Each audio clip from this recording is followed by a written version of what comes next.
Salve pessoal, no vídeo de hoje eu vou trazer o trecho aqui, ó, esse trecho do livro do Pai Rico, Pai Pobre. É uma lição, né, que ele diz ali sobre a sua casa não ser um ativo. Antes de continuar a leitura, eu não sei se vocês lembram aqui, ó, sobre essa crise que aconteceu aqui nos Estados Unidos. Ano que vem fará 20 anos da crise de 2007. Mas você lembra o que foi a crise de 2007, crise imobiliária em 2007?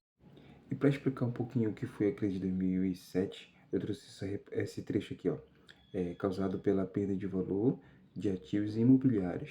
Carregou a Europa, se alastrou pelo mundo e provocou uma recessão global em 2009.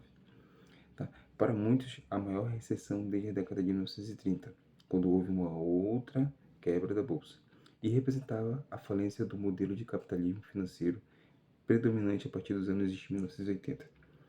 O resultado da crise, no entanto, fez com que nações inteiras pagassem pelas perdas econômicas causadas pela má gestão do sistema financeiro, diante da sensação de que sociedades arcaram com os custos das ações de uma elite econômica. Muitos atribuem à crise o surgimento de movimentos populistas de esquerda e de direita anos mais tarde.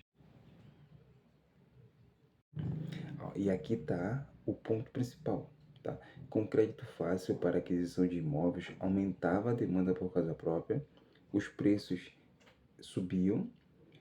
Com os preços altos, as instituições financeiras tinham de oferecer empréstimos em condições ainda mais favoráveis e atraentes para continuar conquistando novos compradores. Entre essas ofertas estavam os juros mais baixos nos primeiros meses, o que aumentava o risco de o comprador não cumprir os pagamentos quando viesse um aumento futuro. Naturalmente, a grande maioria desses empréstimos era garantida pela própria propriedade adquirida, conhecida como hipoteca. Em resumo, a crise de 2007 ela foi causada por aquisição de dívida por pessoas que não tinham condições de arcar, de assumir a conta pelo prazo que a dívida foi criada. E qual a lição que o Pai Rico deixou para a gente? Vamos ler o trecho destacado. Ó, lição do Pai Rico. Sua casa não é um ativo. Há 20 anos atrás, em 97, toda a editora que recusou o meu original criticou a lição do Pai Rico, segundo a qual a casa não é um ativo. 10 anos depois de 2007, quando os credores começaram a inadimplir os empréstimos de alto risco para financiamento, a bolha imobiliária explodiu e milhões de proprietários descobriram do pior jeito que essa lição é verdadeira. Sua casa não é um ativo. O problema real, muitas pessoas não sabem que a crise do mercado imobiliário não é uma crise imobiliária de fato. Os pobres não causaram a crise, mas sim os ricos. Estes criaram um produto de engenharia financeira conhecidos como derivativos. O produto que Warren Buffett chamou de arma de destruição financeira em massa. Quando eles começaram a explodir, o mercado imobiliário quebrou e os pobres credores de alto risco foram responsabilizados. Em 2007 foram estimadas 700 trilhões de derivativos financeiros. Hoje a estimativa é de 1,24 trilhão. Em outras palavras, o problema real se tornou maior, não melhor. Você já parou para pensar se sua casa realmente é um ativo? O livro Pai Rico, Pai Pobre, ele vem para mudar a ideia de como a gente vê o dinheiro. E um dos maiores ensinamentos desse livro é que nem sempre a sua casa é um ativo. Hoje, 20 anos depois do que aconteceu em 2007, muitas pessoas ainda caem nessa história de que a casa é um ativo e que é a sua única fonte de renda. Porque muitos têm a ideia de que, ao passar do tempo, o imóvel ele se torna valorizado.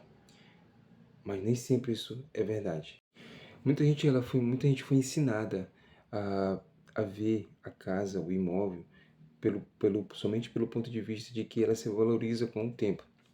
E muitos enxergam isso como uma fonte de riqueza, que em parte é verdade. Porque mesmo que você gere custo, né, gere manutenção com a casa, que você pague a hipoteca, que você, ou seja, o IPTU do seu imóvel, ela gera valor com o passar do tempo. Mas e se ela gera mais custo do que valor? Nesse caso, é justamente a falsa percepção que o livro está alertando. E é nesse ponto que a gente vê que a chave para a liberdade financeira é aprender a olhar além dos símbolos e construir renda de verdade. O que você vai fazer com essa nova visão?